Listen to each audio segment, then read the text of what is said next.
오늘 우리에게 주신 하나님의 말씀은 창세기 1장 22절 말씀입니다. 창세기 1장 22절 함께 읽습니다. 시작. 하나님이 그들에게 복을 주시며 이르시되 생육하고 번성하여 여러 바닷물에 충만하라 새들도 땅에 번성하라 하시니라. 아멘. 오늘은 복에 관한 이야기, 복에 관한 설교를 좀 해보려고 합니다. 우리는 복을 참 좋아합니다. 그래서 복받기를 원하죠. 우리나라뿐만 아니라 모든 나라, 모든 인간들은 복을 좋아합니다. 특히 우리나라에서는 새해 인사가 새해 복 많이 받으세요예요. 그죠? 그래서 다 새해 복 많이 받으세요 인사를 합니다. 또 집 앞에 새해가 되면 입춘대길 권양다경이라고 해가지고 글씨를 써 붙인 거 많이 보셨죠? 입춘, 봄이 되었으니까 대길, 집안에 길한 것들이 많이 와라. 그리고 권양, 또 경사스러운 일들이 많이 생겨라. 다경이라고 해서. 이처럼 우리는 한 해가 시작할 때 그리고 평소에도 복 많이 받으라는 얘기를 많이 합니다. 그 중에서도 오복이 최고죠. 오복이 뭡니까? 첫 번째가 복 중에서 5가지 복 중에서 오래 사는 것이 첫 번째로 꼽잖아요. 그리고 부자 되는 거, 또 귀하게 되는 거, 명예로운 거, 또 건강한 거, 자녀가 많은 것, 이것을 오복이라고 한단 말이에요. 근데 오복을 갖춘 사람들을 우리는 야, 저 사람 되게 행복한 사람이네 라고 이야기합니다. 태생적으로 우리는 복받기를 좋아한다는 이야기겠죠. 그런데 우리나라 사람들만 아니라 전 세계 모든 인류는 복을 좋아해요. 그래서 복 받는 거, 복 좋아하는 게 왜 나는 믿음이 없는 사람인가? 그러지 마세요. 믿음이 있는 사람일수록 복 받아야 되는 거예요. 복 좋아하는 건 당연한 겁니다. 이스라엘 백성들도 복을 너무너무 좋아하니까 하나님이 아니 계신 것 같으니까 그들이 만든 게 뭐예요? 금송아지 만들었잖아요. 금송아지 만들어서 빌고 복 받기를 바란 거예요. 본능적으로 복 받는 거 좋아합니다. 나는 복 받기 싫어할 사람 한 사람도 없어요. 그래서 사람들이 복을 받고 싶어서 별의별 일들을 많이 합니다. 이 종교도 찾아가고 저 종교도 찾아가고 종교 쇼핑도 하고 교회 쇼핑도 하는 이유가 뭡니까? 저 교회 가면 좀 복을 더 많이 받을 것 같아서 그런 거 아니겠어요. 작은 교회 안 가는 게 뭡니까? 모양상으로 보니까 작은 교회는 그 교회 가면 복 못 받을 것 같으니까 힘들어 보이니까 안 가는 거란 말이에요, 사실. 그래서 그렇게 교회 쇼핑을 합니다. 그리고 사주도 보고 관상도 보고 점도 보고 그러죠. 복 받고 싶어가지고 조상 몇 자리까지 명당을 찾으러 다니잖아요. 자손들이 잘 되길 바라는 마음에. 또 아무개를 만나면 복 받는다라고 하면은 길을 쓰고 가가지고 그 사람 찾아가서 바짓가랑이라도 붙잡고 그 사람에게 있는 복을 내 거 삼으려고 한단 말이에요. 그것이 사람들의 마음이에요. 또 어디에 가면 어느 산중에 가면은 거기서 기도를 하거나 소원을 빌면은 복 받는다라고 하면은 이 험산줄령이라도 마다하지 않고 찾아가는 게 우리 인간들입니다. 그래서 관광지 같은 데 가면은 뭘 만지면은 자식이 생기고 아들이 생긴다 그러면 꼭 한 번씩 만져보고 또 동전도 던지잖아요. 거기 꼬린 시키면은 한 해 소원 성취가 된다라고. 이처럼 복 받는 거 좋아한단 말이에요. 근데 이런 것들 때문에 사람들의 이러한 마음 때문에 이상한 사람들이 많이 생겨요. 이번에 실화탐사대라고 하는 거를 잠깐 봤는데 술술 풀립니다라고 하는 요술중이 생겼더라고요. 이 땡중인데 이 사람을 만나면은 집안의 모든 문제가 술술 풀린대요. 그래서 사람들이 노래도 부르면서 그 사람을 쫓아다녀. 이 요괴 증을. 근데 그 사람을 한번 만났는데 친견비라고 해가지고 10만 원을 내야 돼요. 친견비만. 여러분 저 만날 때 돈 냅니까? 안 내잖아요. 근데 이 중을 만나려면 10만 원을 냈고 그리고 상담을 하고 천도제를 지내라고 하든가 그러면서 니네 문제가 생기면 제사를 지내야 된다. 그래서 1,000만 원, 1,500만 원, 6천만 원, 1억씩 뜯긴 사람들이 많아요. 사람들이 왜 그렇게 돈을 뜯깁니까? 그 사람이 말해주는 그 한마디대로 하면 집안에 있는 모든 문제가 풀리고 복받는 집이 된다라고 하는 믿음이 있기 때문에 그 사람을 이렇게 만나요. 허경영도 마찬가지 아닙니까? 허경영 그러면은 우리가 예수 이름 부른 것처럼 허경영 그러면은 모든 문제가 풀린대요. 그리고 그 사람이 그 허경영의 이름으로 우유에게 축복을 하면 그 우유가 썩지 않고 그 우유물을 이렇게 마시잖아요. 상한 우유를. 사람들이 왜 그럴까요? 그 사람이 한 것, 그 사람이 말한 것, 그 사람과 접촉한 것. 그래서 허경영이라는 사람은 그 많은 여자들을 성추행합니다. 왜? 자기가 안아주면은 그 사람이 복받는다라고 하니까 그걸 빌미로 해서 그 많은 그 사람을 따라다니는 추종자들을 만나고 주무르고 막 그래서 못된 짓들을 한단 말이에요. 근데 그 금저에는 다 뭐가 있냐? 그 사람들이 왜 그렇게 똑똑한 사람들이 바보 같은 짓을 하고 나니까 복받기를 원하는 그 마음에 사람들이 이성이 마비되는 거예요. 그럼 기독교는 복을 좋아하지 않느냐? 아니죠. 기독교야말로 복의 종교예요. 기독교는 진짜 복을 줍니다. 오늘 창세기 1장 22절에 있는 말씀을 제가 본문으로 정한 거는 성경에 나와 있는 복이라고 하는 하나님이 복 주시는 첫 장면이 바로 이 장면이기 때문에 제가 오늘 본문으로 정한 거예요. 근데 성경에는 창세기에서부터 시작해서 요한계시록에까지 하나님께서 복 주신다는 말씀이 어마무시하게 많습니다. 정말 많아요.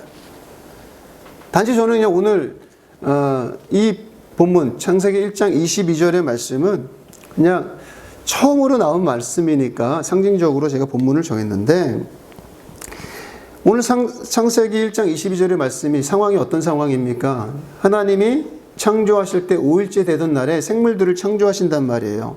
그리고 생물들을 창조하신 이후에 그들에게 복 주시는 말씀이에요. 하나님이 그들에게 복 주시며 이르시되예요. 여기서의 그들은 사람이 아니에요.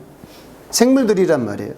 그러면서 생육하고 번성하여 여러 바닷물에 충만하라 새들도 땅에 번성하라 하시라 이렇게 복 주신단 말이에요. 하나님은 당신이 창조하신 동식물들, 피조물들에게도 복을 주시는 하나님이신데 인간에게 복을 안 주시겠습니까? 1장 28절 한번 읽어봅시다. 창세기 1장 28절 함께 읽습니다. 시작. 하나님이 그들에게 복을 주시며 하나님이 그들에게 이르시되 생육하고 번성하여 땅에 충만하라 땅을 정복하라 바다의 물고기와 하늘의 새와 땅에 움직이는 모든 생물을 다스리라 하시니라. 아멘. 창세기 1장 28절에 나오는 그들은 인간이에요. 하나님께서는 지금 인간을 창조하신 후에 인간들에게 복을 주시면서 말씀하신 거예요. 그리고 그 복을 누리며 살라라고 명령하신 거예요. 이처럼 하나님은 복 주시기를 좋아하십니다. 인간 이외에 하물며 우리가 하찮게 여겼던 하나님의 그 피조물들 그것들에게도 복 주시는 하나님이시란 말이에요. 그러니 기독교는 복 주시는 종교예요. 복 받는 종교란 말이에요. 그래서 기독교를 복과 단절해서 생각해서는 안 된다는 겁니다. 또 우리 인간들은 특히 본능적으로 모든 인간들은 복을 사모하고 복을 구하고 복을 원하고 복을 소유하는 게 이처럼 창세기에서 하나님께서 우리 인간에게 주신 복 때문에 본능적으로 당연하다라는 것을 우리는 알아야 되는 거예요. 복 구하는 건 자연스러운 거예요. 당연한 겁니다. 그런데 여기서 우리가 알아야 될 게 한 가지가 있습니다. 하나님이 주시는 복 그리고 다른 종교, 다른 문화와 다른 학문에서 준다고 하는 복은 달라요. 결이 다르단 말이에요. 복을 주시는 거 똑같은데 복을 말하기 전에 먼저 거쳐야 되는 과정이 있는 것이 기독교란 말이에요.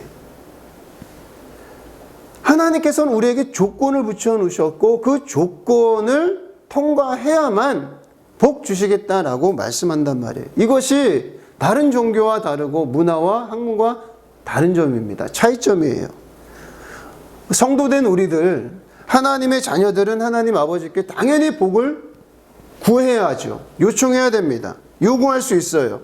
왜? 자녀니까. 우리는 자녀된 권리가 있으니까 그럴 수 있습니다. 그런데 한번 생각해 보자고요. 우리가 그런 권리를 갖게 된 것, 자녀의 권리를 갖게 된 것에는 뭔가 과정을 거쳤단 말이에요. 그냥 얻지는 않았어요, 우리가. 어떤 과정을 거쳤단 말이에요. 그것이 오늘 제가 여러분들에게 드리고 싶은 말씀인 거예요. 하나님께서는 우리에게 너희가 복을 구하기 전에 반드시 해야만 하는 한 가지 조건이 있다. 그 조건이 뭐냐? 그것이 뭡니까? 회개라는 거예요. 회개의 과정을 거치지 않고서는 너희는 나에게 복을 구할 자격이 없다라고 말씀하시는 거예요. 이것이 다른 종교와 가장 구별된 차이점 중에 하나입니다. 만약에 여러분이 기독교인이라고 하면서 성도가 되기를 원하면서 회개 없이 먼저 복을 구한다라고 하면 신앙에 문제가 생기게 되는 거예요. 또 그렇게 설교하는 사람이 있다면 그 설교자는, 그 목사는 사꾼입니다. 오늘날 기독교가 기복신앙에 빠졌다라고 하는 이야기를 많이 하는 분들 중에서 이래요. 좀 안다라고 하시는 분들, 특히 신학자들이라고 하는 사람들이 목사들이 설교 강단에서 복 이야기를 하면 그 사람은 잘못된 사람이다 라고 이야기하는 경우가 있습니다. 어떤 뜻에서 하는 이야기인 줄은 알아요. 그 마음은 충분히 이해됩니다. 그러나 구더기 무서워서 장 못 담그면 안 되는 것처럼 작은 문제 하나로서 하나님께서는 복 주시는 하나님이신데 그 복 주시는 하나님에 대해서 설교하지 말라라고 하는 것은 주객이 전도되는 거예요. 우리가 오늘 본문을 통해서도 확인했듯이 하나님은 태초부터 우리에게 복 주시기를 원하고 복 주시겠다. 복 주셨고 복 주시기를 원하시는 하나님이라는 것을 우리는 확인할 수 있습니다. 그렇기 때문에 하나님의 사랑을 받고 창조된 모든 피조물들 그리고 자녀된 우리들은 아버지께서 주시는 복 받기를 거절하지 말아야 되고 또한 그것을 터부시하지도 말아야 됩니다. 당연한 거예요. 그래서 날마다 저도 예배 시간에 끝나고 나서 축도를 하잖아요. 축도가 뭡니까? 축복 기도를 하는 거예요. 여러분이 세상에 나가실 때 제가 예수 그리스도 삼일째 하나님의 이름을 가지고 하나님의 자녀들이 세상에 나가서 복받으면서 보호받으면서 잘 지내기를 축복 기도하는 거예요. 이처럼 교회의 모든 예배의 순서에는 하나님의 복이 임재하기를 바라는 순서들이 다 있어요. 그 복을 받았기 때문에 우리가 찬양을 드리는 거고 그리고 그 찬양을 통해서 우리에게 다시 하나님께서 만극한 은혜를 내려주시기를 간절히 바라는 것이 예배란 말이에요.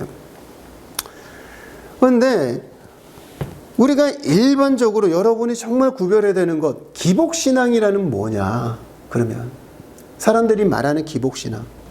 이것을 우리가 잘 구분해야 된단 말이에요. 기복신앙은 회개하지 않고 복을 구하는 것을 기복신앙이라고 하는 거예요. 회개의 과정을 거치지 않고 복만 바라는 것, 그것이 뭐라고요? 기복신앙이라는 겁니다.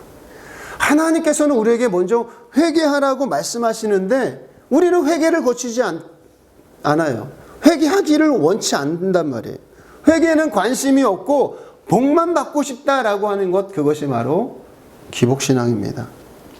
하나님은 전지전능하신 하나님이니까 나는 그분에게 뭔가를 한번 받아보겠다라고 하는 그 내 욕심, 그걸 가지고 기도하고 내가 교회 와서 내가 하나님께 예배하는데 잘 먹고 나는 잘 살겠다. 이 땅에서 떵떵거리면서 살겠다.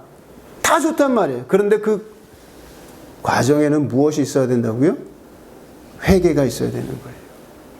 회개의 과정이 없이 그것을 구하는 것이 바로 기복신앙이고 거짓 교사에게 속은 겁니다. 그래서 이단이 생기는 거예요. 사실 불신자들도 삶의 목적이 뭡니까? 복이에요, 복. 안 그렇습니까? 모든 종교들이 다 복이 목적입니다.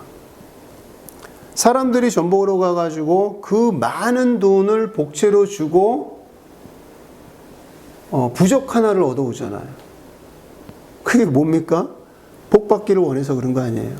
그 부적을 가지고 집안 곳곳에 붙이고 베개 속에다 넣고 팬티 안에다가도 넣어서 바느질을 하고 그렇게 하는 게 뭐예요? 화 당하지 않고 내가 안전하게 복 받기를 원하는 마음에 내 새끼들 그렇게 잘 자랐으면 좋겠습니다. 그 마음 가지고 그렇게 하는 거란 말이에요. 일반 사람들도 삶의 목적이 다 복으로 향해요. 근데 정말 말도 안 되는 방법까지 다 쓰면서 하는 그 행동들 보면은 다 복 받기 원한 겁니다. 뭐 새벽 4시에 일어나가지고 무슨 절 앞에 가가지고 나무를 심는 그 온유월에 다 이유가 있는 거예요. 그 닭 죽이고 돼지머리 앞에 돼지머리 잘라가지고 그 앞에다가 절하는 것도 다 복 받기 원한 겁니다. 이처럼 인간이 복을 원하는 건 본능적이라는 것을 저는 말씀드린 거예요. 그런데 어떤 귀신도 어떤 종교도 어떤 학문도 회개함으로써 죄의 문제를 해결한 다음에 복을 구하라고 하지 않는다는 거예요. 그들은 죄에는 관심이 없습니다. 다들 한결같이 니들 죄 우리가 관여하지 않아. 관심 없어. 니네들 죄 니네들 다 갖고 있어. 하지만 우리가 하라는 대로 하면 복 받는다. 그렇게 이야기한단 말이에요. 이것이 우리 기독교와 하나님과 가장 큰 차별점이고 구별되는 지점입니다. 불교도 절에 가면 예불을 드려요. 염주를 돌리라고 그러고 108배를 하라고 탑돌이를 하라고 합니다. 그런데 한 번도 회개하라고 하지는 않아요. 죄의 문제를 해결받고 복받으라는 얘기 스님들이 하지 않습니다. 너는 복받고 살아. 내가 그 방법 알려줄게. 거기까지는 다 똑같이 얘기해요. 근데 절만 그렇습니까? 점집에 가도 그렇습니다. 그리고 학문도 마찬가지예요. 경제학지나 경제서적들을 다 보면 어떻습니까? 부자 되는 방법을 과학적으로 다 설명하잖아요. 그래프와 통계를 이용해가지고 이렇게 하면 부자 됩니다 하면서 책을 팔아먹는단 말이에요. 그런데 그 책에 회개하라는 얘기 있어요? 없어요. 학문도 똑같습니다. 회개의 과정은 거치지 않습니다. 그런데 누구만은? 하나님만은 회개하라 말씀하십니다. 나도 너희들에게 복을 주기를 원한다. 나는 이미 너희들에게 복을 주었어. 그리고 앞으로도 계속 복 주기를 원한다. 그런데 너희가 생각하는 것과 내가 생각하는 것이 좀 다른 것이 있는데 나는 너희가 복 받기를 원하는데 단 한 가지 조건이 있다. 먼저 회개해라. 그것이 하나님이 우리에게 복 주시는 방법인 거예요. 회개를 거치지 않고 복 달라고 하면 하나님을 누구처럼 만드는 거예요? 귀신처럼 만드는 거고 이방 신처럼 만들어버리는 거예요. 이상한 존재로 바꿔버리는 거예요. 그래서 이상한 기독교가 생기는 거란 말이에요. 그래서 성경은 하나님의 말씀을 먼저 들으라라고 이야기하는 거예요. 회개한 다음에 복도 구하고 회개한 다음에 잘 살기를 원해라 그 말이에요. 우리 예수 믿는 사람들은 회개라고 하는 이 첫 번째 과정을 무시하고서 우리의 신앙이 올바로 됐다고 말할 수 없다 그 말입니다. 그래서 성도라고 하는 사람들, 믿는 사람들, 누구를 믿는 사람들이라고 누구를 성도라고 합니까?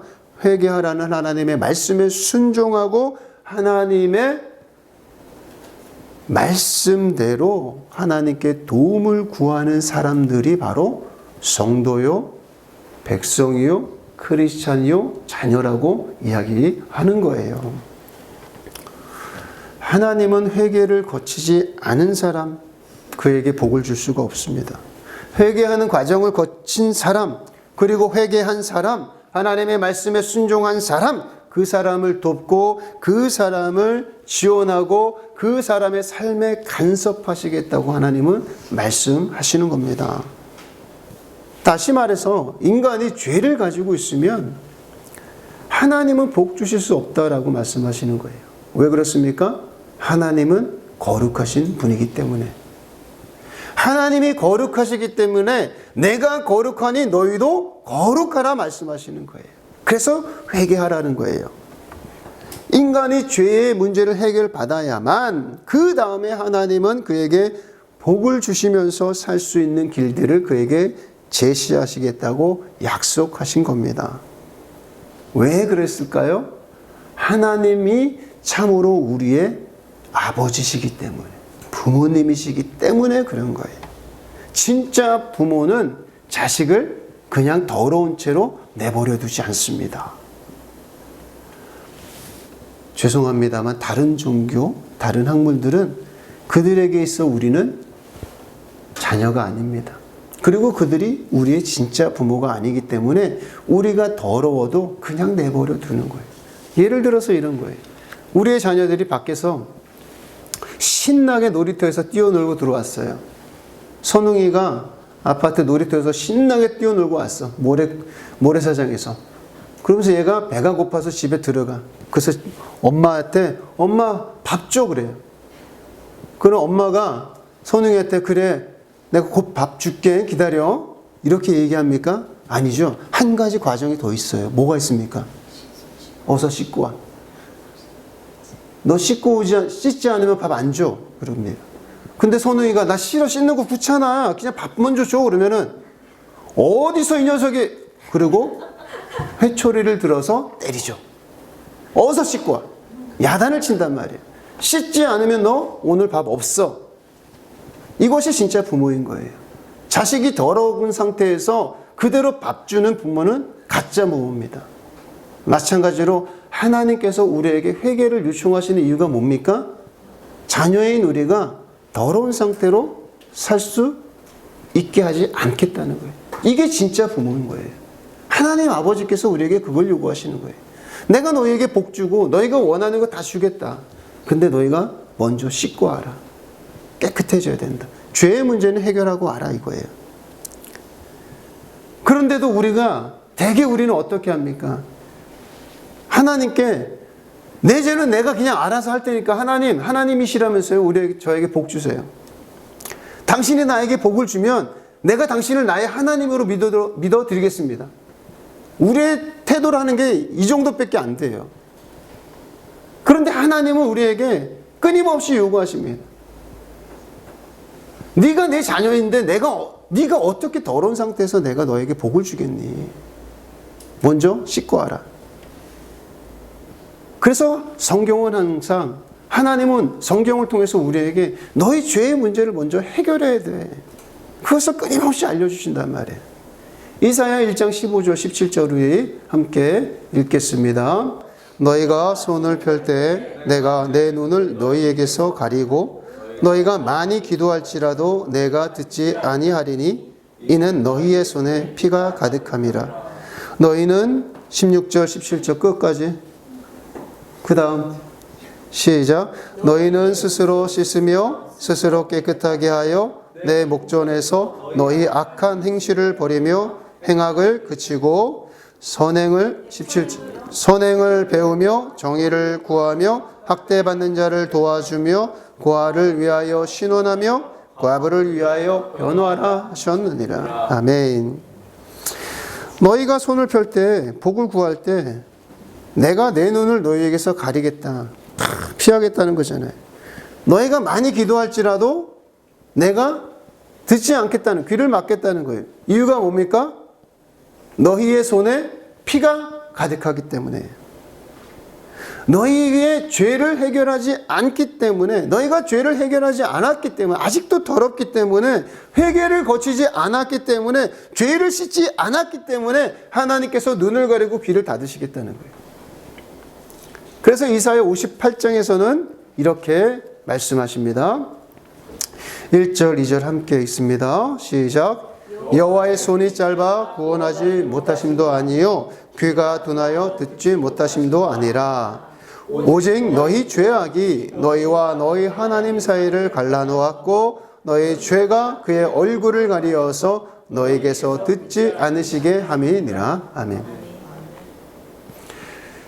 바로 하나님과 우리 사이에 죄가 가로막고 있기 때문에 하나님의 도움의 손길을 펼 수 없다라고 말씀하고 계신 겁니다. 그래서 하나님이 주시는 복을 소유하기를 원한다면 하나님이 말씀하신 대로 믿어야 되는 거예요. 하나님이 말씀하신 것이 뭡니까? 회개하라는 거예요. 하나님이 말씀하신 회개하라는 말씀에 순종하고 그것을 행동으로 옮겨야 하나님이 주시는 복을 받아 누리는 인생이 될 수 있다는 거예요. 기독교는 복의 종교입니다. 그리고 우리 아버지는 복 주시는 아버지십니다. 그 아버지의 복을 딴 데 가서 구하지 말고 참 아버지이신 우리 하나님 아버지께 회개를 통하여서 회개를 거쳐서 구하고 받고 누리는 저와 여러분이 되시길 예수 이름으로 축원합니다. 기도하겠습니다.